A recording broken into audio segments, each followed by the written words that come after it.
যারা শ্রীধাম বৃন্দাবনে আস্তে আস্তে একটা ভজন হলেই হয়। দেখুন মাথাগুলো শুধু নড়ছে আর নড়ছে। গল্প কিন্তু আমি কম জানি না। হরে কৃষ্ণ, আমি অনেক গল্প জানি, কিন্তু আমাকে এখানে এনেছে গল্প করার জন্য নয়, কীর্তন করার জন্য, মানে কৃষ্ণ কথা শ্রবণ করবে বলে। তাহলে আমি এসেছি কৃষ্ণ কথা বলবো বলে, আর আপনাদের জন্য যে আসনটা এখানে পেতে দিয়েছে, এই যে চটটা পাতা আছে, এটাও কিন্তু বাবা আন কথা বলার জন্য নয়। এই যে আপনারা বসে আছেন না মা, এই আসনে কিন্তু আপনাদের ঘুমাতেও দেবে না। এটা ঘুমানোর জন্য নয়, বসে বসে খাবার জন্য নয়, এটা শুধুমাত্র শ্রবণ করার জন্য এই আসনটা। এটা ভগবানের আসন। ভগবানের কাছে সকলেই সমান। এখানে যে রিক্সা চালায় তিনিও, অর্থাৎ যে কিনা মাসে 5,000 টাকা রোজগার করে, সেও এই আসনে বসবে, আর যে মাসে 1 লাখ টাকা রোজগার করে, সেও আসলে কিন্তু এই আসনেই বসতে হবে। অর্থাৎ সকলের জন্য সমান, ভগবানের কাছে সবাই সমান। তাই এখানে গল্প চলবে না, কেমন? এবার দেখুন, বৃন্দাবনে ভগবান কৃষ্ণ সখাগণকে নিয়ে বনমাঝে গেছে খেলা করতে। তিনি প্রতিনিয়ত খেলা করেন, আজও করছেন। তা বনমাঝে তিনি যে খেলা খেলছেন সখাগণকে নিয়ে, কেমন খেলা? কখনো কাঁধে ওঠে, কখনো কাঁধে চড়ে, এই তো কাঁধে চড়াচড়ি খেলা।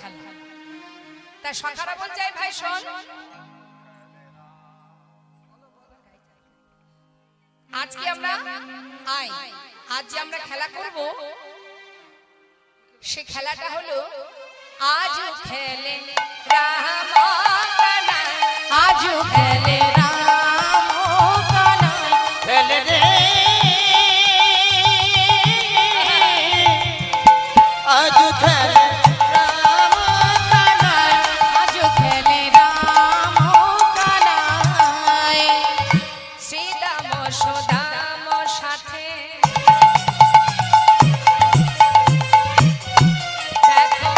খেলিছে ব্রজের পথে, শ্রীদাম সুদাম সাথে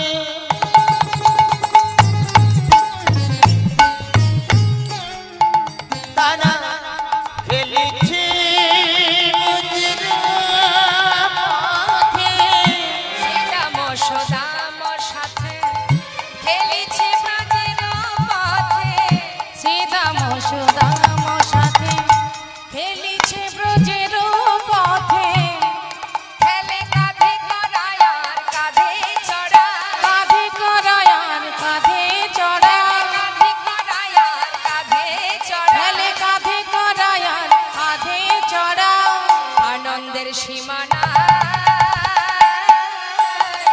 আজ খেলে রাম কানাই, খেলে রে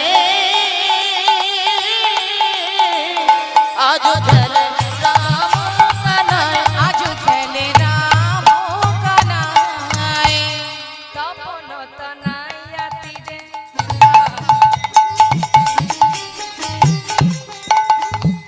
তপন মানে কি? তিনটে তো আছে বাবা, তপন তনায়া তীরে। মা এদিকে আমার সঙ্গে গল্প হোক, আজকে দিনটাই তো আছি আপনাদের কাছে, তো একটু গল্প করে নি। তপন মানে কি? তপন ওই পাড়ার তপন। তপন মানে কি? বাবাদের কাছে জিজ্ঞাসা করলে এক্ষুনি উত্তরটা দিয়ে দেবে, এতটাই ভরসা আমার বাবাদের প্রতি। কিন্তু মায়েদের প্রতি আমার একটু দুর্বলতা আছে, ওই জন্য বারবার জিজ্ঞাসা করছি।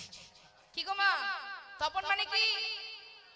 বাহ, হ্যাঁ, এমন ভাবে না জানালে বাবারা বুঝবে কি করে যে আপনারা কিছু জানেন না? জানেন, এটা বুঝবে কি করে? আচ্ছা, তপন তনয়া মানে সূর্যের কন্যা কে? আচ্ছা, সূর্যের ছেলের নামগুলো জানেন? জানেন না? আচ্ছা, গ্রহরাজকে চেনেন? যমরাজকে চেনেন? যমরাজ, হ্যাঁ, ওকে ভালোই চেনে, সবাই চেনে, কে না চেনে, ওর ভয় সবাই পায়। তা শুধুমাত্র জমের ভয় নয়, গ্রহরাজেরও ভয় সবাই পায়। কি বড় ঠাকুরের ভয় পান না আপনারা? অনেকে দেখবেন ওই শনিবার আসলে ধূপ প্রদীপ বাতাসা নিয়ে ওই রাস্তায় দাঁড়িয়ে থাকে। কেন বলুন তো? ওই শাস্ত্রে আছে গ্রহ যদি কারোর ঘাড়ে চাপে 12 বছরের আগে নাকি আসে নামে। এই ভয়ে ভীত হয়ে ভক্তি বাড়ি কেউ দেয় না, ভয়ে ভয়ে ভীত হয়ে ওই বড় ঠাকুরের পূজা দিতে যায়, গ্রহরাজের পূজা দেয়। আর জমের ভয় তো সবাই পায়, সূর্যের পুত্র জম, তাই তো? তাহলে জমের বোনের নাম কি? হ্যাঁ, এই যে ভাই ফোঁটা আসছে না, বলবেন তো আপনারা, ভাইয়ের কপালে দিলাম ফোঁটা, জমের দুয়ারে পড়লো কাটা, যমুনা দেয় জমকে ফোঁটা, আমি দেই আমার ভাইকে ফোঁটা। হরি বল। তাহলে যমুনা সূর্যের কন্যা। তা ভগবান খেলছেন কোথায়? তপন তনায়া তীরে, তপন তনায়া তীরে।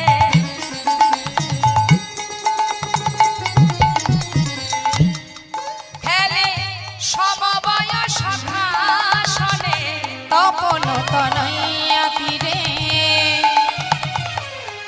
খেলে সমবয় সখা শনে, খেলে কাঁধে করায়ার কাঁধে চড়া, কাঁধে করায়ার কাঁধে চড়া, কাঁধে চড়া, আনন্দের সীমানা আজ খেলে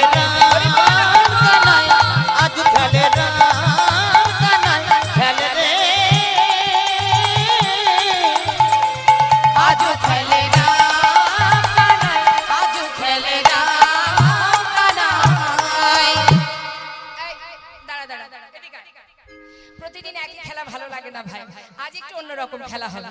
কৃষ্ণ বলছে সে কি রে, আহা, সখারা বলছে আরে কানাই অন্যরকম খেলা মানে শোন, যে খেলা কখনো খেলিনি আজ সে খেলা খেলবো। মানে এই মনে কর প্রতিদিন তো আমরা অনেক কিছু খেলা করি, কি গো মা আপনারাও তো খেলা করেন, করেন না? কি বাবা আপনারা খেলা করেছেন না? কি খেলেন আপনারা ছোটবেলায়? কি খেলা করেছিলেন? কি খেলা খেলেছো বলো? কানামাছি খেলেছো এগুলো? লুকোচুরি। এখনকার বাচ্চারা কি খেলে? PUBG, free fire, custom. ওরা জানেই না যে আমরা ছোটবেলায় যে খেলাগুলো খেলেছি এই খেলাগুলো কেমন ধরনের হয়, ওরা জানেই না। এখন এই মোবাইলে হয়েছে সর্বস্ব। দেখবেন আস্তে হরে কৃষ্ণ, 5 জন বন্ধু যখন এক জায়গায় হয় তখন অনেক রকমের খেলা হয়। আর বর্তমানে কি পরিস্থিতি? 5 বন্ধু এক জায়গাতেই বসবে, কিন্তু 5 জন 5 দিকে ফিরে যার যার হাতে মোবাইল নিয়ে বসে থাকবে। তাই এখন এই তো খেলা। এখন কানাই বলছে শোন, এখানে আমরা যতগুলি সখা আছি না, কার সাথে গল্প? অত গল্প কিসে? শোন,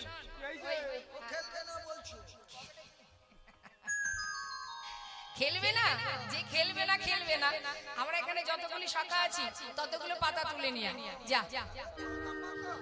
হ্যাঁ হ্যাঁ হ্যাঁ, আজকে একটা বিনোদ খেলা হবে। দেখুন মা, ভগবান যেটাই করেন তার পিছনে কারণ থাকে, কারণ ছাড়া তিনি কিন্তু কিছু করেন না।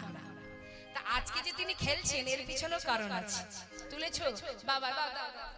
শোনো, এই পাতার মধ্যে আমি একটা পত্র ছিদ্র করব। এবার এই ছিদ্রপত্রটা যার ভাগ্যে পড়বে সে হবে চোর। এবার যে চোর হবে আর যারা আছি তাদেরকে কাঁধে করে নিয়ে বংশীবট থেকে কেশিঘাটে নিয়ে যেতে হবে, আবার কেশিঘাট থেকে বংশীবটে নিয়ে আসতে হবে। সখারা বলছে বা এ তো খুব মজার খেলা ভাই। ঠিক আছে, এবার একে একে পাতা নিতে হবে। এনে পাতা নিয়ে যা। পাতাটা কে ছিদ্র করেছে কে? আচ্ছা ছিদ্র করেছো তো? তাহলে আমি ঘেটে এই পাতাটা একটু এ করে দিই। বেশি করো না। ঠিক আছে, তাহলে নে, তুই আগে পাতা নে।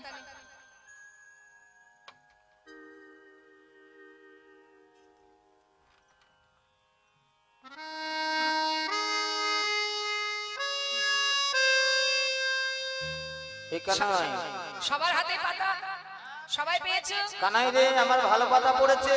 আমারও ভালো পাতা। এই তোমারটা দেখি। এই তো আমার কচি পাতা পড়েছে। ও তাহলে এই দেখি তোরটা দেখা।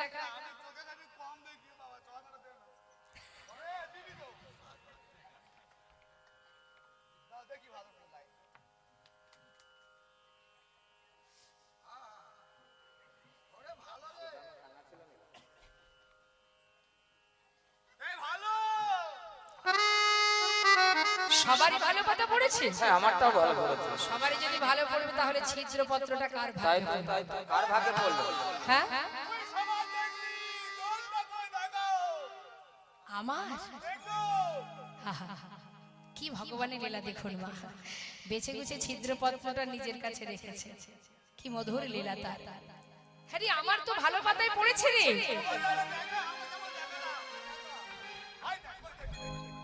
হয়তো লোকাচ্ছে লোকাচ্ছে। ওই তো কানাইয়ের ছিদ্র পাতা পড়েছে। কানাই আজকে খেলাতে চোর চোর চোর।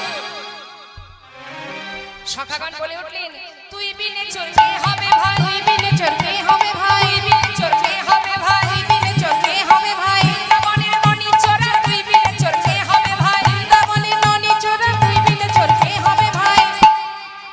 কি বললি? আমি চোর? আমি চোর? ঘরে ঘরে ননি চুরি করে আমি যে একা একা খাই? আমি তো তোদের জন্যই চুরি করি রে। কিন্তু চুরি তুই করিস তাই আমরা খাই। আচ্ছা, এতক্ষণে বুঝলাম যাদের জন্য করি চুরি তারাই বলে চোর। যে শোন, চোর তাকে তো কাঁধে চোরই উঠবি, বলবে। কাঁধে উঠ। চোর বলার কি আছে? শোন, তোরা সবাই মিলে কাঁধে উঠবি তো? সখাগণ বলছে, কানাই নিতুই নিতুই তুই কাঁধে উঠিস, আজ আমরা তোর কাঁধে উঠবো। কেমন? সবার মনে আনন্দ। ভগবান মনে মনে ভাবলেন, বেশ একে একে সুদামা, হ্যাঁ রে, আয়, তুই এসে আগে আমার কাঁধে ওঠ। সুদামা কাঁধে বসেছে মা, কিন্তু কিভাবে জানে? এক কাঁধে একদিকে, সামনে একটা চরণ পিছনে একটা চরণ, আবার চুলগুলো মুঠো করে ধরেছে। কেন? যদি পড়ে যায়। হরি বল। রাখে হরি মারে কে, মারে হরি রাখে কে। ভগবান যদি মারে, কারোর সাধ্য নেই তাকে ধরার আর রক্ষা করার, আর ভগবান যদি রক্ষা করে, কারোর সাধ্য নেই তাকে মারার। তা এখন কাঁধে উঠে চুলির মুঠি ধরেছে, আর ভগবান কৃষ্ণ তিনি যাচ্ছেন। যাচ্ছেন কেমন করে? আজ তার মনের বাসনা। কি বাসনা? ভক্তের যুগল চরণ সেবা করবে।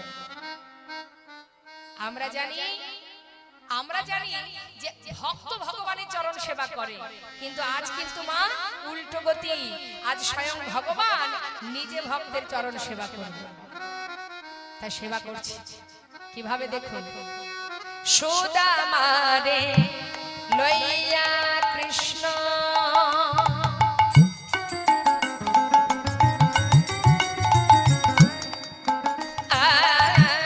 করিল গমন,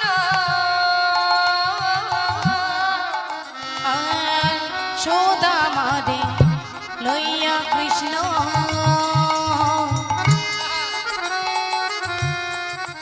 দেখো করিল গমন,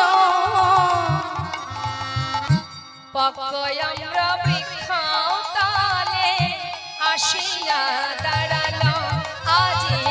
পকয়া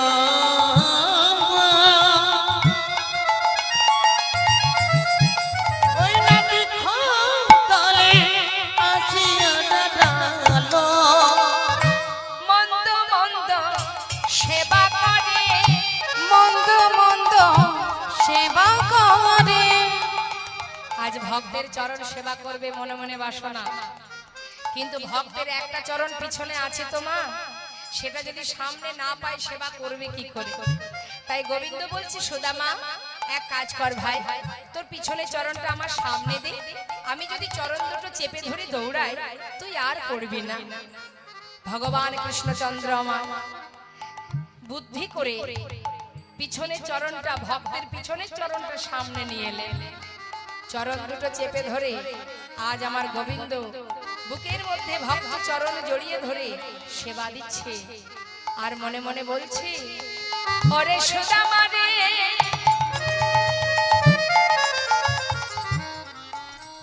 যার চরণ পাবার লাগি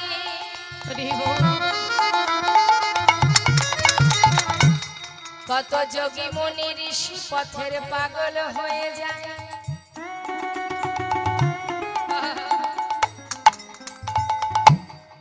কত জগতের জীবী ঘর ছেড়ে পথে নামে, কত জীব চরণে তুলসী দিয়ে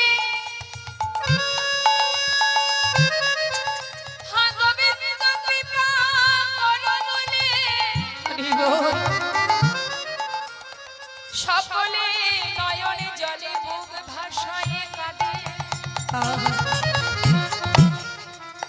যার চরণ পাবার লাগে স্বর্গের দেব দেবীগণ শূন্য মার্গ থেকে বৃন্দাবনে নয়নে রাখে।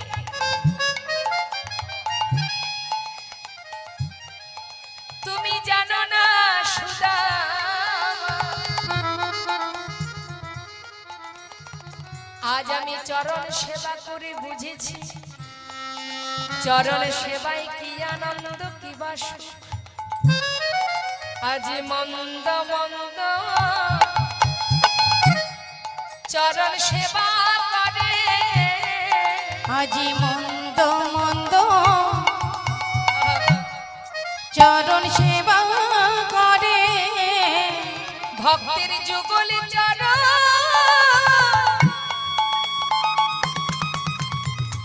হৃদয়ে ধরে, বলে আর ভাগ্যে হয় কিনা ভক্তের যুগল চরণ হৃদয়ে ধরে, আর ভাগ্যে হয় কিনা যুগল চরণ হৃদয়ে ধরে, ভক্তের যুগল চরণ হৃদয়ে ধরে মন্দ মন্দ সেবা করে। আমরা ভগবানের চরণ সেবা করি, আজ ভগবান ভক্তের চরণ সেবা করছে। চরণ সেবা করতে গিয়ে চোখের জল যখন চরণে পড়েছে, সঙ্গে সঙ্গে সুদামা বলছে, কানাই আমার পায়ে জল এলো কি করে ভাই? কানাই বড় চতুর তো মা, চতুরতা করে বলছে, হ্যাঁ রে সুদামা, তুই তো ওই আম গাছের নিচে দাঁড়িয়ে আছিস, আমার মনে হয় ওই গাছের পাতা থেকে তোর চরণে জল পড়েছে। সুদামা বলছে, কানাই এটাও হতে পারে, তুই এক কাজ কর তো, আমাকে একটু নামিয়ে দে তো। যেই না নামিয়ে দিয়েছে বাবা, হঠাৎ দেখছে ভাই কানাইয়ের চোখে জল। সুদামা কানাইকে বড় ভালোবাসে। সুদামা বলছে, বন্ধু সখা, আজ তোর চোখে জল, যে খেলা খেললে তোকে কষ্ট পেতে হয় সে খেলা তুই কেন খেললি?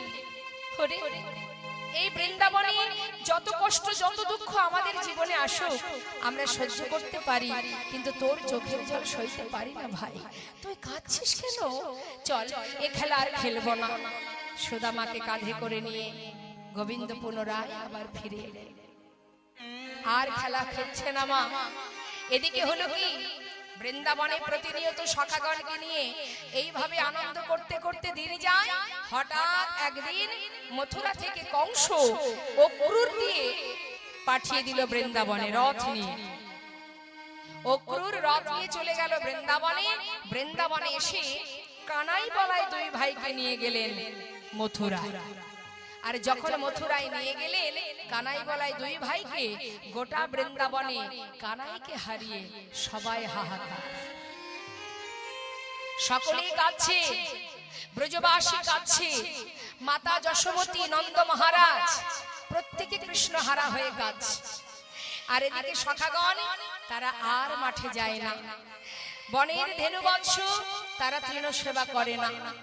আর এদিকে সুদামা যে প্রাণের থেকে বেশি ভালোবাসে কানাইকে, সেই সুদামার অবস্থা কি, সে ক্ষণে পথে পথে ঘুরে আর বলে, কানাই কোথায় আছিস ভাই, একবার ফিরে আয়। পাগলের মতো ঘুরে থাকতে দেখতে তার পিতা মোটুকমণি সে মনে মনে চিন্তা করছে, ছেলে যদি এইভাবে কানায় কানায় বলে পাগল হয়ে যায়, তাহলে তো আমার ছেলে পথের পাগল হয়ে গেলে আমার তো সুদামা ছাড়া আর কেহ নাই, কি করব এখন আমি? বিলম্ব না করে মোটুকমণি কৃষ্ণ কোথায় আছে তার সন্ধান করতে লাগলেন। চারিদিকে খুঁজতে খুঁজতে কোথাও পাচ্ছে না কানাইকে। মনে মনে ভাবলেন যে আমার পুত্রকে আমি কানার কাছে রেখে আসবো। তাই কানাইকে খুঁজছে, পাচ্ছে না কোথাও। মা বৃন্দাবনে নাই কৃষ্ণ, মথুরাতে নাই, বৃন্দাবনে নাই কৃষ্ণ, মথুরাতেও নাই, বৃন্দাবনে নাই কৃষ্ণ, মথুরাতে নাই, বৃন্দাবনে নাই কৃষ্ণ, মথুরাতেও নাই, মথুরাতে নাই কৃষ্ণ, দ্বারকাতে নাই, ওই মথুরাতে নাই কৃষ্ণ দ্বারকাতেও না, মথুরাতে নাই কৃষ্ণ, দ্বারকাতে নাই, ওই মথুরাতে নাই কৃষ্ণ দ্বারকাতেও না। কোথায় বা আছে সে, কোথায় বা আছে সে, কোথায় বা আছে সে, কোথায় বা আছে সে, সুদামার প্রাণ কানাই কোথায় বা আছে সে, সুদামার প্রাণে কানায় কোথায় বা আছে সে, ওই মথুরাতে নাই কৃষ্ণ দ্বারকাতেও না, মথুরাতেও নাই কৃষ্ণ, দ্বারকাতেও নাই, বৃন্দাবনে নাই, মথুরায় নাই, দ্বারকায় নাই। গেল কোথায় কানাই? গেল কোথায়? সে তো মথুরায় গিয়েছিল, সেখানে গিয়ে কংসকে বধ করে সকলকে উদ্ধার করে সে কিন্তু আর বৃন্দাবনে আসেনি বাবা। তিনি এলেন কোথায়? তারই গুরুদেব গুরুর কাছে, শান্তিপনি মুনির আশ্রমে। স্বয়ং ভগবান এসেছেন গুরু গৃহে, আর আমাদের মতো জীবকে শিক্ষা দিলেন, হে জীব, যদি গোবিন্দ কৃপা পেতে হয়, গোবিন্দের চরণ লাভ করতে চাও, তাহলে আগে গুরু চরণ আশ্রয় করো। জীবের নিস্তার লাগে নন্দ সুত হরি, ভুবনে প্রকাশিলে গুরুর রূপ ধরি, ভুবনে প্রকাশ হলে ওই গুরু রূপে ধরি।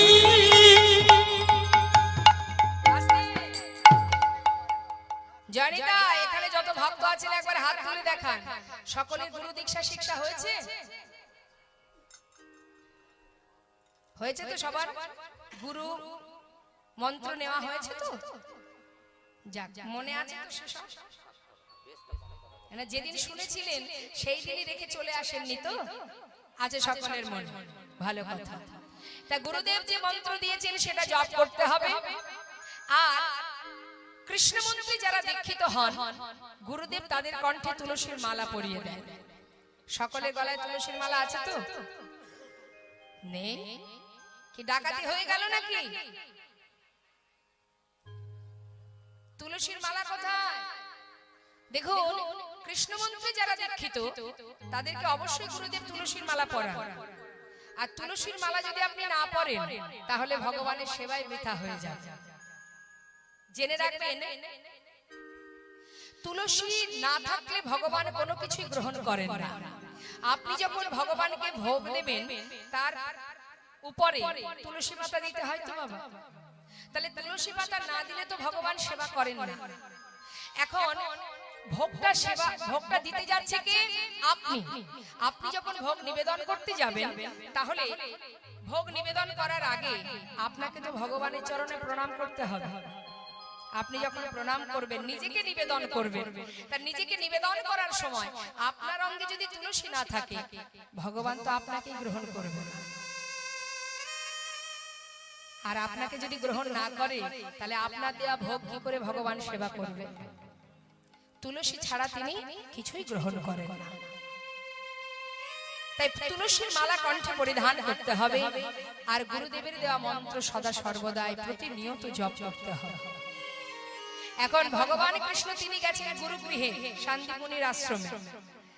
এখন সেখানে যেই না বলাই দাদাকে নিয়ে ওই গুরুগৃহে পৌঁছালেন, সেই খবর চলে গেল বৃন্দাবন। বৃন্দাবনবাসী যখন জানতে পারলেন যে কানা এসেছে গুরুগৃহে, বিলম্ব না করে সুদামার বাবা তিনি সুদামাকে নিয়ে চললেন ওই গুরুকুলে। কৃষ্ণের কাছে রেখে আসার জন্য যাচ্ছেন। মহাজন বললেন, দেখো শিক্ষার উদ্দেশ্যে আজ তাহায় চলিল, শিক্ষার উদ্দেশ্যে আজ তাহাই চলিল, শিক্ষার উদ্দেশ্যে আজ তাহায় চলিল, শিক্ষার উদ্দেশ্যে তাহাই চলিল। বহুদিন পরে ভাই কানাইকে পাইল, বহুদিন পরে ভাই কানাইকে পাইল, বহুদিন পরে ভাই কানাইকে পাইল। আনন্দ ধরে না, আনন্দ ধরে না, আনন্দ ধরে না, আনন্দ ধরে না, ভাই কানাইকে কাছে পেয়ে আনন্দ ধরে না। ভাই কানাইকে কাছে পেয়ে আনন্দ ধরে না, বহুদিন পরে ভাই কানাইকে পাইল। বহুদিন পরে ভাই কানাইকে পাইল। কানাইকে কাছে পেয়ে বলছে, কানাই কতদিন তোকে দেখিনি, বল ভাই আমাকে ছেড়ে আর কোথাও থাকবি না? আমি তোকে ছেড়ে থাকতে পারবো না কানাই, বল তুই আমায় ছেড়ে কোথাও যাবি না? কানাইকে জড়িয়ে ধরেছে বাবা। এখন সুদামা আর কানাই একে অপরকে জড়িয়ে ধরে যখন কথা বলছে, হঠাৎ গুরুদেব আসছেন দেখে সবাই বলছে, এই গুরুদেব আসছে, বস বস বস। গুরুদেব আসছে, গুরুদেব। এখন গুরুদেব পাঠশালায় প্রবেশ করে জিজ্ঞাসা করছে, তোমরা সবাই কুশলে তো? এই যে বসো বসো। তা শুনলাম আমার পাঠশালায় 3 জন নতুন ছাত্র এসেছো, তা 3 জন কে কে দেখি হাত তোলো। এই যে আমি গুরুদেব। বসো বসো। ও আচ্ছা, এই আমরা 3 জন, আমরা এই 3 জন। তোমরা নতুন এসেছো আমার পাঠশালায়। আচ্ছা, এই তোমার নাম কি? আমার নাম গুরুদেব বলরাম। বলরাম, এদিকে এসো। তোমার নাম কি? কৃষ্ণ গুরুদেব। গণেশ ঠাকুর। হ্যাঁ গুরুদেব, আমার নাম কৃষ্ণ। দেখে মনে হচ্ছে এটা কৃষ্ণ। ও তোমার নাম কৃষ্ণ? গণেশ না? গুরুদেব কি জানেন না মা? সবই জানেন। আচ্ছা আচ্ছা, বসো বসো বসো। আর তোমার নাম কি? আমার নাম গুরুদেব সুদামা। সুদামা, বাবা। আচ্ছা, তোমার নাম কি বললে? বলরাম। বলরাম। আচ্ছা, তুমি আমার পাঠশালায় কি শিক্ষা গ্রহণ করবে? আমি শিক্ষা গ্রহণ করব গুরুদেব ওই ওদের মতো। আমি ধনুর্বিদ্যা, আচ্ছা আচ্ছা আচ্ছা, তুমি ধনুর্বিদ্যা শিখবে? মানে হাতে চালাতে চাই। আচ্ছা বেশ বেশ। এই যে কৃষ্ণ, এদিকে এসো, এদিকে এসো। তুমি আমার কাছে এসেছো শিক্ষা নেবে বলে, কি শিক্ষা চাই তোমার? এদিকে এসো, এসো। খুব দুরন্ত, বলো কি শিক্ষা নেবে? ওই রাজনীতি শিখবা গুরুদেব। ভালো চলছে। ভগবান কৃষ্ণচন্দ্র বললেন, গুরুদেব আমি আপনার কাছে ধনুর্বিদ্যাও শিখবো না, গদাবিদ্যাও শিখবো না, আমি রাজনীতিবিদ্যা শিখবো। বেশ, আর তুমি কি শিখবে? আমি গুরুদেব বেদ অধ্যয়ন করব, বেদ বেদ। ও তুমি বেদ অধ্যয়ন করবে। যারা বেদ অধ্যয়ন করে তাদেরকে বলা হয় বিপ্র, আর ব্রহ্ম জানন্তি ব্রাহ্মণ। শাস্ত্রে বললেন, জন্ম জায়তে শূদ্র সংস্কারে না দ্বিজ, বেদ পাঠের ভবেদ বিপ্র, আর ব্রহ্ম জানন্তি ব্রাহ্মণ। তা তোমরা বেদ অধ্যয়ন করবে। শোনো, বেদের আবার দুটো, আহা, বেদ কয় প্রকার মা? 4। বলতে পারবে বাবা? বলতো। বাহ, তাহলে বেদ কয় প্রকার? 4 প্রকার, ঋক, সাম, যজু, অথর্ব। এর আবার দুটো ভাগ আছে, জ্ঞানকাণ্ড, কর্মকাণ্ড। এই জ্ঞানকাণ্ড হচ্ছে পরমেশ্বর ভগবানকে পাওয়ার জন্য, আর কর্মকাণ্ড যেটা যজ্ঞ করার সময় স্তব করা হয়, এটাকে বলা হয় কর্মকাণ্ড। তো যাই হোক, আমার পাঠশালায় সব রকমেরই শিক্ষা তোমরা পাবে। এখন মনের আনন্দে গুরুদেব শিক্ষা দিচ্ছেন। দিতে দিতে হলো কি বাবা, শিক্ষা দিতে দিতে হঠাৎ একদিন গুরুমা সুদামাকে ডাকলেন। সুদামাকে একটু বেশি ভালোবাসা, কারণ সুদামা বেদ পাঠ করে, তো বেদ অধ্যয়ন করে। আর গুরুদেব সুদামাকে বলেছে, সুদামা তুমি কিন্তু কখনো মিথ্যা কথা বলবে না, কারণ যারা বেদ পাঠ করে তাদের বদন হচ্ছে ব্রহ্ম, তাই মিথ্যা বলবে না, মিথ্যাকে কখনো আপোষ করবে না। কেমন? তো শোনো, তাহলে সুদামা শুধুমাত্র গুরুর কাছে বসে শিক্ষা নিলে তো হবে না। তো এক কাজ করো, বন থেকে কিছু কাঠ কুড়িয়ে নিয়ে এসো, কারণ আশ্রমে কাঠ ফুরিয়ে গেছে। যাও, তার সঙ্গে কানাইকে নিয়ে যাও। একা একা ভালো লাগবে না, তুমি কানাইকে সাথে করে নিয়ে যাও। সুদামার আনন্দ ধরছে না বাবা। এদিকে কি করেছে গুরুমা, কিছু ভিজে ছোলা সুদামার আঁচলে বেঁধে দিয়েছে। কেন দিয়েছে? যখন খিদে পাবে তোমরা দুজনে ভাগ করে খাবে। যাও, সুদামাকে পাঠিয়ে দিল। কৃষ্ণ আর সুদামারে পাঠাইল বনে, কৃষ্ণ আর সুদামারে পাঠাইল বনে, আর সুদামারে পাঠাইল বনে। কাঁটা নিতে চলে সবে আনন্দিত মনে, কাঁটা নিতে চলে সবে আনন্দিত মনে। ঘটনাটি চলে সবে আনন্দিত মনে। আনন্দ ধরে না, আনন্দ ধরে না, আনন্দ ধরে না। আনন্দ ধরে না। কৃষ্ণ আর সুদামার আনন্দ ধরে না। কৃষ্ণ আর সুদামারে আনন্দ ধরে না। ঘটনাটি চলে তারা আনন্দিত মনে। কাঁটা নিতে চলে তারা আনন্দিত মনে। বনের ভিতরে গিয়ে যেই না কাঠ কুড়াতে শুরু করেছে, হঠাৎ হলো কি, হেন কালে হইল তাহার ঝড় ভয়ঙ্কর, ঝড় ভয়ঙ্কর, চারিদিকে ভরিল ঘন অন্ধকার। চারিদিকে ঘুরিল ঘন অন্ধকার। সুদামা, কানা, সুদামা কানা। হারিয়ে ফেলেছে, দুজন দুজনকে হারিয়ে ফেলেছে, খুঁজে পাচ্ছে না। চিৎকার করে ডাকতে ডাকতে হঠাৎ ভাই কানাইকে দেখতে পেল সুদামা। এমন সময় একটি গাছের ডালে সুদামা দেখছে যে ভাই কানার কাঁধে এসে পড়বে, ছুটে গিয়ে কানাইকে বুকের মধ্যে জড়িয়ে ধরলেন, আর সেই গাছের ডাল ভেঙে পড়ল সুদামার কাঁধে। কানাই বলছে, বন্ধু তুই আমাকে এত ভালোবাসিস? হ্যাঁ রে কানাই, আমি চাই না তোর অঙ্গে এতটুকু আঘাত লাগলো। আমি যে তোকে বড় ভালোবাসি ভাই, যত আঘাতই আসুক তাতে আমার কোনো দুঃখ নেই। তোর কিছু হলে আমি সইতে পারবো না। আয় ভাই আয়। দুইজনে মিলে ধীরে ধীরে একটা গাছের ডালে উঠে বসে আছে বাবা। ঝড় বৃষ্টি হচ্ছে প্রচন্ড পরিমাণে। বৃষ্টি হতে হতে দেখতে দেখতে অনেক সময় চলে গেল। তাদের খিদেও পেয়ে গেছে, আর থাকতে পারছে না। এখন সুদামা বসে আছে উপরের ডালে, আর কৃষ্ণ বসে আছে নিচের ডালে। চিন্তা করছে, তাই তো মা যে আমার জন্য ছোলা পাঠিয়েছিল, সেই ছোলা না হয় একটু খেয়ে নি। এই ভেবে যেই না ছোলা খেতে যাবে, হঠাৎ মনে পড়ে গেল, তাই তো গুরুমা যে বলেছিল কানাইকে দিয়ে খেতে। কি করি এখন? ভাই কানাই তো নিচের ডালে, দেবো কি করে ওকে? মনে মনে চিন্তা করছি, এখন আমি খাই, ওর জন্য একটু রেখে দেব, নিচে নেমে ওকে দিয়ে দেব। এই ভেবে যেই না একটা একটা করে ছোলা খাচ্ছে, এদিকে প্রচন্ড বৃষ্টি হচ্ছে তো বাবা, সারা গা জলে ভিজে যাচ্ছে, ঠক ঠক করে কাঁপছে, আর তার মধ্যে দিয়ে একটা একটা করে ছোলা মুখে দিচ্ছে, আর দুটো একটা করে ছোলা নিচে পড়ে পড়ে যাচ্ছে। আর পড়ছে ঠিক কোথায় জানেন না? ঠিক কানাই যে ডালে বসে আছে তারই চোখের সামনে দিয়ে পড়ছে।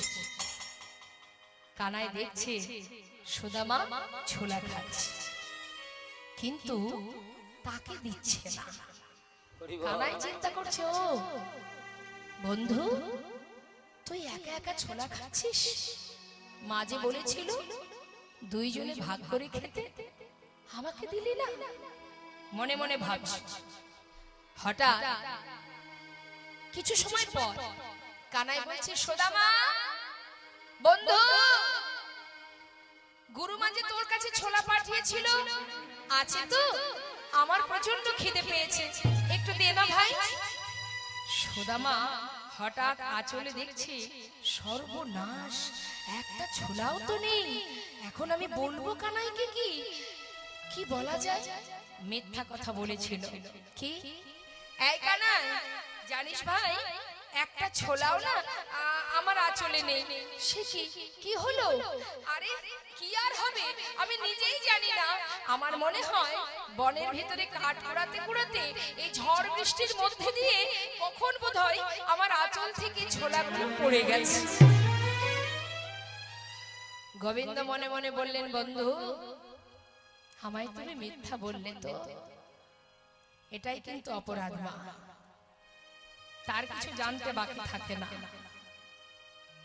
মনে মনে ভাবছে, সুদামা আজ তুই আমায় মিথ্যা বললি, তবে বেশ, এই দিন নয়, দিন আবার আসবে। কিছু সময় বিশ্রাম করে ঝড় বৃষ্টি বন্ধ হয়ে গেল। তারপর কানাইকে নিয়ে ঘরে এলো সুদামা, আশ্রমে ফিরে এলো। পরের দিন সকাল হতে না হতে কানাই ডাকছে সুদামাকে, বন্ধু এদিকে আয়। কাছে ডেকে নিয়ে বলছে, সুদামা তুই তো আমাকে প্রচন্ড ভালোবাসিস, কালই তার প্রমাণ দিয়েছিস বনের ভিতর। তা এত ভালো যখন বাসিস, আমি যদি তোর কাছে কিছু চাই তুই আমাকে দিবি? সুদামা বলছে, কেন দেব না, বল তুই কি চাস? আমার প্রাণটা চাইলেও দিয়ে দেব। আচ্ছা ঠিক আছে, শোন, প্রাণ দিতে হবে না, আমি আজ যা চাইবো তুই কিন্তু দিবি, না বলিস না যেন। ঠিক আছে, তুই বল না কি চাস। শোন, ওই দেখ রন্ধনশালায় গুরুমা নাড়ু তৈরি করে রেখেছে। তুই তো জানিস আমি নাড়ু খেতে ভালোবাসি, জানা আমার জন্য দুটো নাড়ু নিয়ে আয়। সুদামা বলছে, এই ব্যাপার, ঠিক আছে তুই দাঁড়া, আমি গুরুমাকে গিয়ে যেই বলবো গুরুমা আমাকে দিয়ে দেবে, আমি তোকে দিয়ে দেব। আরে না, ওইভাবে আনলে হবে না, চুরি করে আনতে হবে। চুরি করে? এ তুই কি বলছিস কানা? তুই কি জানিস না গুরুদেব যে আমায় মিথ্যা কথা বলতে মানা করেছে? আমি বেদ শিক্ষা গ্রহণ করি, আমি তুই কখনো চুরি বিদ্যা শিখিনি ভাই, আমি চুরি করতে পারবো না। ও, এই আমার প্রতি তোর ভালোবাসা? এই নাকি তুই আমার জন্য প্রাণ দিয়ে দিবি আর দুটো নাড়ু এনে দিতে পারছিস না? সুদামা বলছে, বেশ অপেক্ষা কর, আমি দেখছি। তবে কানাই তুই একটা কাজ করবি, কিন্তু এইখানে বসে থাকবি, এই দরজার কাছে বসে থাকবি। যদি দেখিস গুরুমা আসছে আমাকে একটু জানাস। আমি চললাম, আমি ভিতরে যাচ্ছি তোর জন্য নাড়ু আনতে, তবে সাবধান, মা যেন আমায় দেখতে না পায়। ঠিক আছে ঠিক আছে, তুই যা। কানাই কিন্তু দরজার কাছে বসে আছে, আর সুদামা গুটি গুটি পায়ে ভেতরে ঢুকেছে। ভেতরে ঢুকে যেই না দুটো নাড়ু পাত্র থেকে নিয়েছে, হঠাৎ কানাই চিৎকার করে উঠলেন, গুরুমা, ও গুরুমা, শিগগিরই এসো, তাড়াতাড়ি এসো। তুমি মনে করো আমি তোমার ঘরে নাড়ু চুরি করে খাই? আজ হাতে নাতে প্রমাণ, দেখে যাও কে তোমার ঘরে নাড়ু চুরি করে খায়। সঙ্গে সঙ্গে সুদামা ঘর থেকে বাইরে এসে কানার সম্মুখে দাঁড়িয়ে বলছে, কানাই আমি তোকে বড় ভালোবাসি ভাই, কিন্তু আজ তুই কি করলি কানাই? আমি তো তোর জন্য চুরি করতে গিয়েছিলাম, আমি আগে তোকে বলেছি আমি চুরি করতে জানি না, তুই আমায় মায়ের কাছে চোর বানিয়ে দিলি। কানাই তুই কি করলি ভাই? না না, তুই অন্যায় করেছিস, এটা তুই ঠিক করিসনি কানাই। জানিস কানাই আমি তোকে কত ভালোবাসি, আমার মা বলে তুই নাকি ভগবান। জানিস কানাই আমার প্রাণের থেকে বেশি ভালোবাসি। আজ যে মিথ্যে করে মায়ের কাছে আমাকে চোর বানিয়ে দিলি, এই সুদামা আজ এই গুরুকুলে দাঁড়িয়ে তোর সামনে প্রতিজ্ঞা করলো, জীবনে যদি কখনো কোনোদিন আমি না খেয়ে মারাও যাই, শুনেছি তুই ভগবান, কোনোদিন আমি তোর কাছে কিচ্ছু চাইবো না ভাই। যদি দারিদ্রতার অন্ধকারে ডুবে মরেও যাই, আমি কোনোদিন তোর কাছে দুহাত পেতে কিছু চাইবো না। সঙ্গে সঙ্গে কানাই মৃদু মৃদু হেসে বলে উঠলেন, সুদামা তুই যখন আমার সামনে দাঁড়িয়ে প্রতিজ্ঞা করলি, আমিও প্রতিজ্ঞা করলাম, যতদিন তুই আমার কাছে না চাইবি ততদিন আমিও তোকে কিছু দেব না। দুইজনের মধ্যে প্রতিজ্ঞা হয়ে গেল। মা গুরুগৃহে কিছুদিন থেকে শিক্ষা সম্পূর্ণ করে গুরুদেব সকলকে বিদায় দিলেন, চলে যাও তোমরা নিজ ঘরে, তোমাদের শিক্ষা পূর্ণ হয়েছে। সকলেই চলে গেল নিজ নিজ ঘরে। সুদামা চলে গেল নিজের ঘরে, আর কৃষ্ণচন্দ্র চলে গেল দ্বারকায়। হরি বল।